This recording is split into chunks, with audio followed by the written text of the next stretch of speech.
introduce the longest-serving active commissioner, actually, in pro sports, and that's Mr. Gary Bettman. He's been the commissioner of the NHL since 1993. He has seen and been the reason for a lot of the game's growth over the past 2 decades, nearly 3 decades. Last year, he was inducted into the Hockey Hall of Fame as a builder, and yesterday he was awarded the Honorary Certified Hockey Professional Award by the Business of Hockey Institute. It's Gary Bettman being grilled by Brian Burke.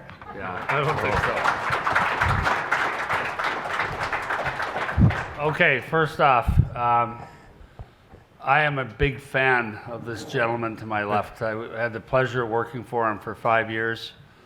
And the watch I wear is a watch that Gary gave me when I left the league in 1998. I was one of the first people he hired. And so I'm a big fan. So it's not going to be a grilling as much as some reminiscing. So congratulations, Hockey Hall of Fame last year, BHI last night. What's left? Yeah, exactly. So, do you need help doing the tie? No. Do you know how to do a knot? I have to tie it for work too. So. Oh, okay. Does somebody do it for you, or do you do it yourself? I do it myself. Oh, okay, good. Okay, so February or June 2nd, 1952. Who else? What famous people share your birthday? I have no idea. Charlie Watts, the drummer from the Rolling Stones. Okay. He looks a little older than you. He does. Abby Wambach, the famous soccer player. Yes. Martha Washington. Really? Did you ever meet her? No. It's a while ago. She wasn't 1952. Stacy Keach. Really? And Wayne Brady, the comic. The internet is a wonderful thing. Yes. I always start my interviews with that. I asked the Sedin twins, and they weren't aware that Eminem was born on the same date that they were born on. Were they aware that they were born on the same date? Yes. Yeah. So, Cornell University undergrad, NYU Law School. We got a lot of young people here. What was your track to the NBA? And I mentioned this last night, sometimes you need a little bit of luck. I was at a large firm in New York. I was looking for something different other than the straight practice of law at a big firm. I was a litigator. I had an undergraduate degree in labor relations. Can you imagine that? Wow.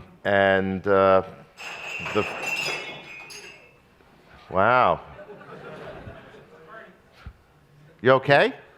Trevor, fire whoever that was. No, actually, I think you need to buy more mugs. And so I was looking to do something else at the same time that David Stern, who happened to have worked for the same law firm that I worked for, had gone to the NBA as its first general counsel. He was about to be promoted to deputy commissioner. His assistant general counsel was about to be promoted to general counsel, and they needed a kid lawyer, 3 years out of law school. I think I was 29 at the time. David at the time was only 39. And we all came, again, it was the Proskauer law firm in New York, and they had a long history of representing the NBA going back into the early 50s. And, you know, timing. And that's what I tried to get Bill Daly to talk about, the timing of how he came to work for you at the league. Someone left out of the blue, really surprised us, and there's an empty desk. Well, there's a combination of things, because it's not like just winning the lottery, although sometimes it feels like it. You have to be qualified. You have to have the educational and work experience background. All of that can be part of the serendipity, because who knows what life's journey is going to look like. But in the final analysis, I happen to be looking at a time, and I've shortcutted the story because it's actually about a 10-minute story, but I made a series of decisions at the time, and if I had made any of the decisions differently, the opportunity wouldn't have been there for me. Right. No, that I would attest to that too. You've got your Hockey Hall of Fame ring on. I do. Hold it up. This is actually, it's the first time I've worn it since last year. It's very cool. It is very cool. Very well deserved. Okay, so National Hockey League's in great shape right now. Like, you look like a genius. You are a genius. Everything's good. Okay. Now, how do I respond to that? No, there's a question coming. But these young people here wouldn't realize what a battle it was for you to get to where we are today. Sometimes you need a combination of a plan, some people call it vision, and patience. Walter Isaacson, who among other things wrote the Jobs biography, and I was on a panel with him, and he gave a quote. I don't know that it's relevant, but I've always liked the quote. But he goes, "Vision without execution is nothing more than a hallucination." And so what you've really got to do is be prepared to dig in, be patient, have faith in what you think you need to accomplish. When I took over the NHL, it didn't look a lot like it does now, putting aside fewer teams. The strength of ownership was a lot different. We've got, I think, right now the best owners in all of sports. Our franchises are all stable and healthy. But most important, and you were a part of this, the game is the best it's ever been. It's the most entertaining, it's most competitive. It may not have enough hitting and fighting to your taste, but in terms of just never will. But that may be. But that, you know, in Rome they had gladiators. Maybe you're just a little out of your time. But You know why they stopped that? People changed the rules. They didn't run out of lions or Christians. They changed the rules. Did they go to a shootout?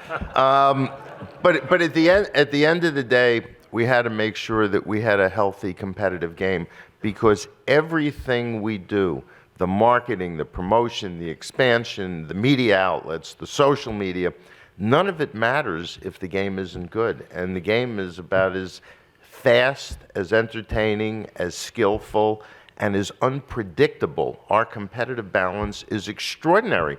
I mean, just look at the games that go on every night. No lead is safe. Yeah, and the record number of comebacks this year in the third period and second period. And right now, we talked about it on the weekend. Right now, we're on track to have 27% of our games go to overtime or shootout. It's amazing. And it's not like they're drifting in there. They're coming.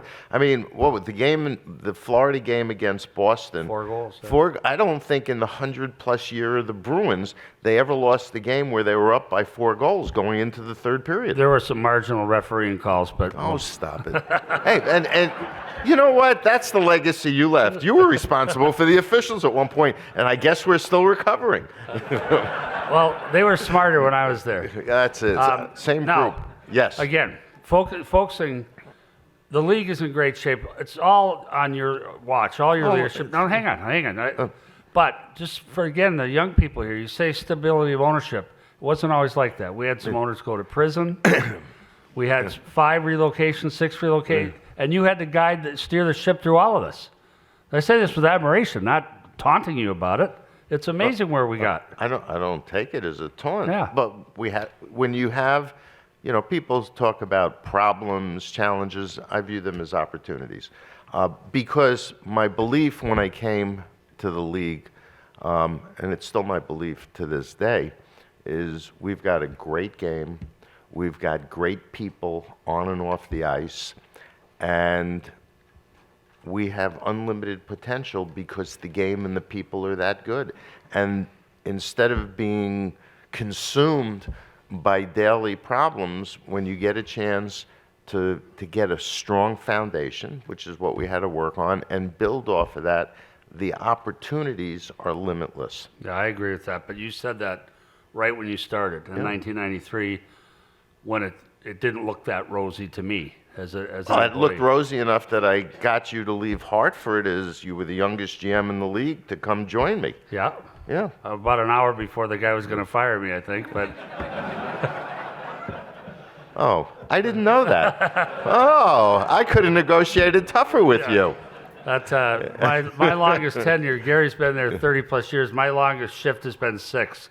That's the longest I lasted. Yeah, with but any team. your side of the equation is a lot more volatile. Yeah. You know. So now, 3 difficult labor negotiations. I was there. We needed to have those fights. We needed to get the economics back working. How does it look to solve the next one without any kind of work stoppage? Well, actually, as I think everybody knows, we in the union both agreed not to reopen. Yeah. And I think that's a very positive sign. Listen, in any collective bargaining agreement, any collective bargaining relationship, both sides are going to have things that they don't like and they want to change. And I'm sure that's true from the player's standpoint, we hear a lot about their issues in the media, and we have some issues that I'm not thrilled with either. But we decided, both of us independently, but with our constituents, that at this point in time, labor peace was more important. Now, am I happy that we had 3 work stoppages? Obviously not, except we had no choice. We had to make fundamental changes. The year off, as I euphemistically call it, we were, to quote Arthur Levitt, former head of the SEC, who analyzed our financial condition back in the early 2000s, said we were on a treadmill to oblivion. If we didn't get the system that we have now, the league and the game, as importantly, wouldn't look as good as it does now. If you go back, and you know this as well as anybody, if you go back to the late 90s, early 2000s, what has been euphemistically called the dead puck era, what happened was we had teams with $80 and $90 million payrolls, and we had teams with $20 million payrolls.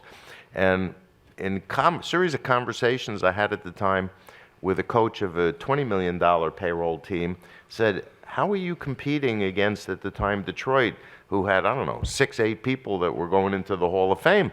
And he said, oh, that's really easy. We clutch, we grab, we hook, we hold, we neutralize skill for 50 minutes because we don't have the same level of skill that they do, and then we try and steal the game. And we needed to have a system where all teams could afford to be competitive so that the emphasis would be on speed and skill and entertainment and lead changes and not on neutralizing skill, which would reduce skill and take the game to its lowest common denominator, not its highest common denominator. That wasn't I that told you that, I don't think. No, it wasn't you. You weren't coaching a team that way. I think it was, who was the Carolina coach at the time? It was Laviolette. Yeah. I credit him with forcing us to take a year off. Well, no. I'm only kidding. Nobody write that down. Yeah. That was a joke. Tongue in cheek. But actually, I had that conversation with him about, it made me think about what we had to do to change. He was on our coaching staff in Sochi, and he has the longest meetings I've ever seen of a coach. Really? Yeah, it drove me nuts. Oh, well, you can tweet that if you want, but not what I said. Well, I told him. I told him. We fixed it after the first game. But you know what? But he was right. And it was clear to me that his insight caused me to focus on why we needed to do what we did. And, sometimes when you have work stoppages, it's not because one side is being too tough. Both sides have to read each other, because at the end of the day, the system we got after a year off was the same system that we were offering before I had to suspend the season.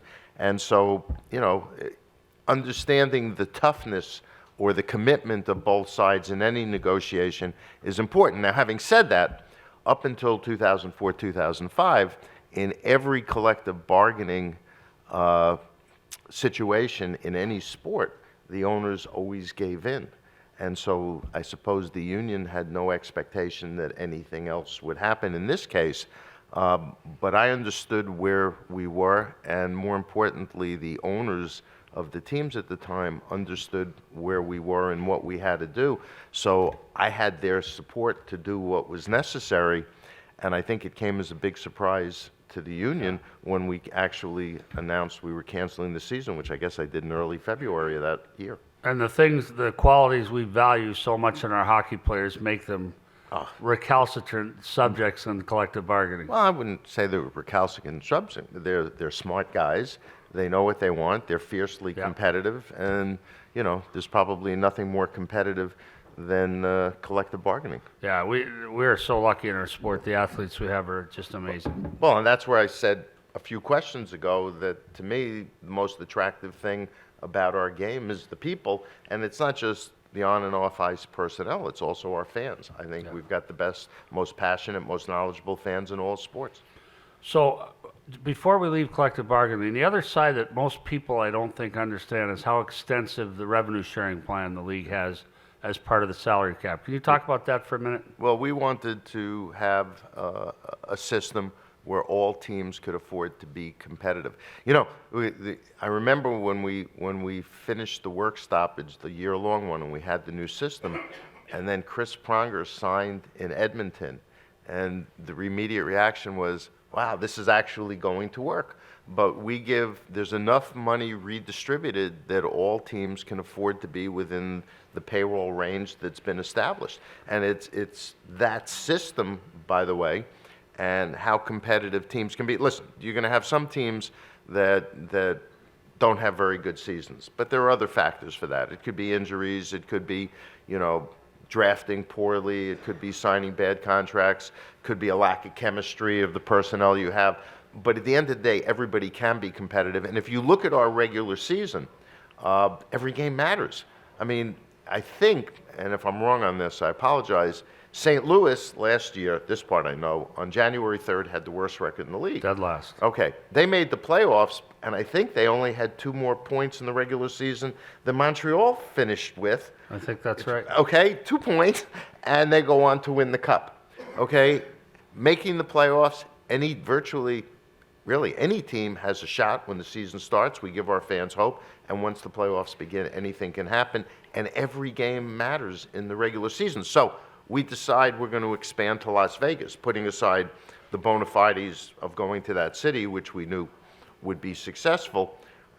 We wanted them to have a competitive team because, if you look at the history of expansion in all sports, you give a mediocre, and that's charitable. Mediocre. Team. Try horse shit. Yeah, well, that's your phraseology. So there's initial enthusiasm for 2-3 years. Team chronically loses. The initial enthusiasm begins to dissipate, and then 10 years later, when the team's competitive, oh, look at how great this is. If we had a league where everybody could afford to be competitive, why were we going to bring in a team that couldn't be competitive? Which is why we had an expansion draft that made them competitive. George McPhee did an outstanding job. And I also think, and this is, life getting in the way of life, the tragedy in Las Vegas when they started, I actually think had something to do with it because I believe that this team emotionally felt that they were playing for a higher cause all season. But the combination of all factors gave them incredible success on the ice. Now, to give again, some comparison, the expansion, say, when a Tampa came in, teams protected, 14-2? Yeah. 14 skaters and 2 goalies. Right, yeah. And now it was 7-2 or 7-1 or 8. But so they got a much better slate to choose from. Yeah. So I remember we used to complain.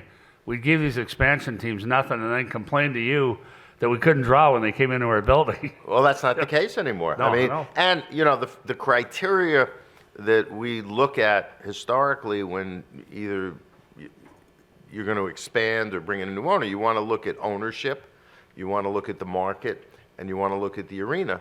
And once we got healthy, we were able to add another factor to that. Would it make the league stronger? And I think by any measure, particularly in terms of the attention that hockey is getting, not just in the U.S. or Canada, but worldwide, Vegas has made us stronger, and I think Seattle will do the same thing.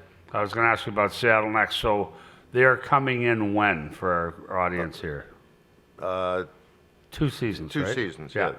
This and one more season, and then they come in. And this has turned out to be a more expensive building renovation than Madison Square Garden even, I think, right? How do you exceed an unlimited budget? Yeah.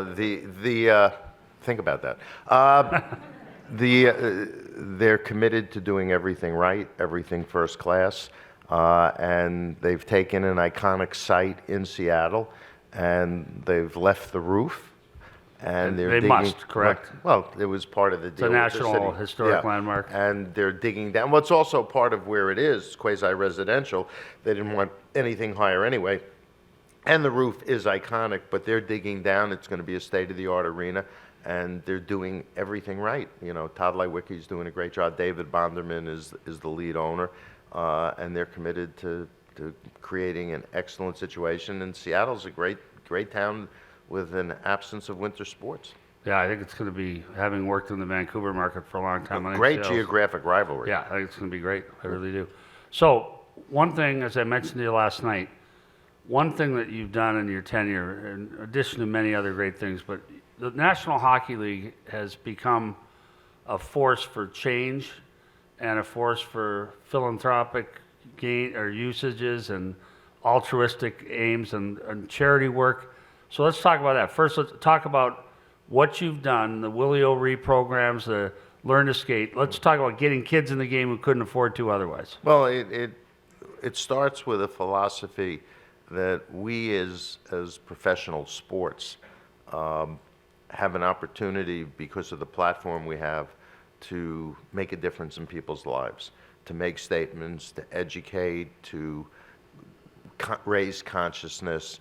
And for us, we focus on a variety of efforts and initiatives that we think are important. That it started with Hockey Fights Cancer in the 90s with Cullen from Tampa. And that was a little near and dear to me because both of my parents died at relatively young ages from cancer. But it's something that actually became important to the hockey family as a whole. And so that's important. Eddie Olchik's our ambassador this year and doing a great job, and he had his own courageous battle. And then we started looking at things, whether it's education initiatives or Learn to Play, what we could do, particularly for young people, to make them feel more a part of the game without regard to background. So inclusiveness and diversity became important. I learned early on that there was this gentleman living in San Diego named Willie O'Ree, who was our Jackie Robinson. And I think he was working at the Hotel del Coronado. We tracked him down. Somebody who worked for me had a friend in the FBI, and that's how we found him. And he's a treasure because of everything he represents. And he works with young people. I think he's worked with a few 100,000 young people in clinics and other programs that we put on to let young people know not only that we have a game that emphasizes important values for young people, whether it's physical fitness or discipline or leadership or teamwork. That's all important, but as important, we wanted young people to understand that this is a game that no matter who you are and what your background was, you could be a part of our game. And it's, for anyone here who hasn't played hockey, it's by far the hardest game to play. There's nothing even close to it. All the thing, like you throw baseball, you're handling the ball. Basketball, you're holding the ball. Football, you're holding the ball. Here, the puck's one object removed, and it's all on skates. Well, our athletes have to do everything from terms of hand-eye coordination and skill that athletes in every other sport have to do. They have to master all of that, and they have to be able to do it on a small, slice of metal cutting across the ice. And there's no kiss on the first date either. It's not like the first time you play, you can master. A kid can go out, shoot a free throw. He or she might take 15 tries, but they can make a free throw. First 10 times you skate, you're still terrible at it. Well, although, that's true. Then some people forever are still terrible at it. But, that's where inline skating, ball hockey, these are all things that make the game have a less barrier of entry. But in the final analysis, we were a sport, and if you go historically, in Canada, and we don't take this for granted, you look at Hockey Night in Canada and the explosion we've had over decades, and we're still the #1 show, not sports show, on every night we have a game nationally, and that's great. But in the U.S., we had a more limited reach and a more limited background, particularly in terms of our media exposure, and so we look for programs, both in Canada and the U.S., where more people can be exposed to the game. And then lastly, before we take a question or two, if there are, how's our time, Carolyn? 5 minutes, okay. Already? Carolyn's holding up a sign 5 minutes, so That's I think great. I have 5 minutes. Okay. So the last thing on that, by the way, Mr. O'Ree, I can't call him Willie, right? I call him Mr. O'Ree. Went in the Hockey Hall of Fame with you last year. Yes, he did. This guy broke the color barrier in the NHL, playing for the Boston Bruins, legally blind in one eye. Yeah. I mean, with a stick injury. It's incredible. When he was playing junior hockey, he took a stick to the eye, lost his sight in one eye, never told anybody. The fact that nobody he played for ever figured this out tells you that the medical standards were a whole lot different than they are now. I guess they never gave him an eye chap. But the fact is, he was a great skater. I think Johnny Busick told me that if he had full vision, he would have been incredible because he was a great skater, very fast, very strong. But think about pucks coming from the side when you can't see. Crazy. I mean, it's crazy. He then played, I think, 20 years in minor minors. hockey, Yeah. and out in Southern California. But he is the consummate gentleman. He loves the game and he loves working with kids. And for us, it's been an honor and a delight to work with him. Yeah, he's a wonderful guy.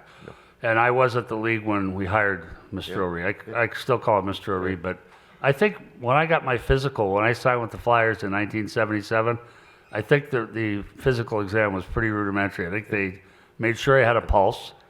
I don't think they did an eye test. I probably wouldn't have passed if they did. But it was pretty primitive. But even watching him skate and watching him handle the puck, that nobody could figure out that he couldn't. I mean, it's incredible. It's an incredible story. So last thing, that the other philanthropic side, Hurricane Katrina, the National Hockey League, all the natural disaster support, that's all on you too. Well, what are we up to now, John? Is John there? How much have we donated to the NHL? A million. You know what? The fact of the matter is, it's not just at the league level. Our clubs, our owners in their markets are great at embracing. I mean, look at Jeff Vinnick in Tampa, who has the Community Heroes program. He gives out $50,000 at every game. He and his wife, I think, have given out like $13, $14 million already to make a difference in community programs that touch people's lives. And that's what our ownership's all about. And by the way, everything I do, everything you're trying to give me credit for, none of it happens if I don't have the support of ownership, and our owners have been fabulous. Yeah, I've had a different experience with some of those owners, but that's okay. Yeah, actually you have. But you've gotten to know a lot of owners very well. 5 of them, to be exact. But who's counting? I hold an NHL record that will likely never be broken that no one wants, which is I've been a GM of 5 teams. That's good. Nobody wants that record. It just shows how employable you are. Do we have time for a question? Or Yeah. Anyone have a question for Commissioner Bettman? Here we go. All right, I'm Tony Wong. I'm just actually a hockey fan. Great, welcome. We've heard a lot about the puck data that's coming. I think we see the operational side of it, some of the partnerships and sponsorships that could work there. What are we going to be using the data for, perhaps that you could share, increase the fan base and passion Bucks fans? That's a really good question. So there's been a lot of discussion about the fact that we hopefully, I'm told we will be, introducing puck and player tracking by the start of the playoffs, maybe even sooner. We started researching and developing, because we've literally had to be involved in inventing puck and player tracking as a broadcast enhancement. I was focused on the fact that we have one more season after this on our national rights deal in the United States. NBC's doing a great job, but I wanted to make our broadcast potentially even more compelling and more exciting and enhanced, and particularly focusing on millennials and Gen Zs to create an experience that they can tailor to their own viewing habits, because younger people are using technology differently and their content consuming is a little bit different than, say, somebody our age. I believe that the player tracking will show 200 data points a second, and the puck tracking will show 2,000 data points a second, so that you can have a second screen experience where you're using the broadcast enhancements if you want. The primary broadcaster can use it on and off if it wants to. If you want to have a third screen experience where you're looking at data, how fast somebody's skating, how long they've been on the ice in real time, how far they've skated. These are all their position vis-a-vis other players on the ice, how often they touch the puck. These are all things that we're going to be able to do so that you can, if you want to have a passive experience, it will be enhanced. Broadcasters can tell more stories.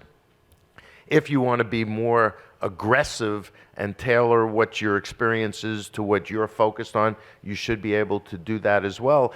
This is all an attempt to connect people to the game more closely and on their terms. And I've said this repeatedly, game's got to be great, and everything we do with technology is an enhancement. You use the technology to bring people closer to the game. You don't change the game to match the technology because the game's really good. And you've got PA sign off on all Yeah, this? There was we some do. union resistance to that? Oh, So yeah. we'll be able to tell you how fast you're skating. Yeah. That would be so depressing for me. Well, we wouldn't need puck and player tracking for that.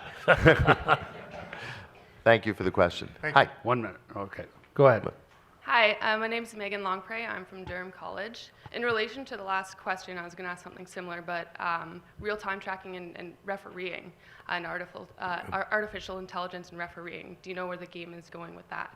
Well, artificial intelligence, I'm not sure that that necessarily applies to refereeing. The referees have the most difficult job. They got to call it in real time. But what we are doing more extensively than ever before is using video replay. And when we went to it, and the managers had been asking for it for years, and we kept saying, this isn't going to be as simple as you think. And they would say, oh, no. If the player's offside, it's a simple call. Just look at it. And as we know, on issues of was he in control of the puck, and then you get complaints, oh, he was this much offsides. It should only be for an egregious case. I don't understand what that means. The rule's the rule, and you got to get it right. And so we're going to continue to use technology to get it right. And the puck and player tracking at some point, particularly as it relates to the puck, may be able to have an application where we know exactly where the puck is. So you don't have to worry about distortions from camera angles. We'll know because of the data points whether or not the puck fully crossed the line. So those are things that we're going to continue working on, because at the end of the day, our officials have the toughest job in all of sports. They do a remarkably good job, but there's a human element to all of this, and if we can help them be better, we want to do that. Thank you. Thank you. We got one more question? No, we don't have time. I'm sorry. You're gonna have to hold your question. So, I would like to say, if you want to take it, Gary, you look like you want to take. All right, quickly, real quick. No, Go. well, if we don't like the question, this will be a terrible mistake. I know this guy. Oh, is this going to be an okay question? Yes. You sure? I hope so. Well, I'll let Gary, you know. Do you foresee the NHL figuring out a supportive relationship with women's professional hockey like the NBA has done with women's pro basketball to help advance women's pro hockey? There is an existing league. There's a lot going on in that space. We're very supportive of the women's game, and we have been financially and in being inclusive in some of our events. But starting a league isn't as easy as people think. And the CWHL is actually a testament to that. And I'll weigh in on that. I think the league's perfectly prepared to do whatever they can to help at the right time. It's not the right time. Well, that was a very good answer. Thanks. Good. Well, I would like to thank you, Gary. Congratulations all. on everything. Thank you for joining us today.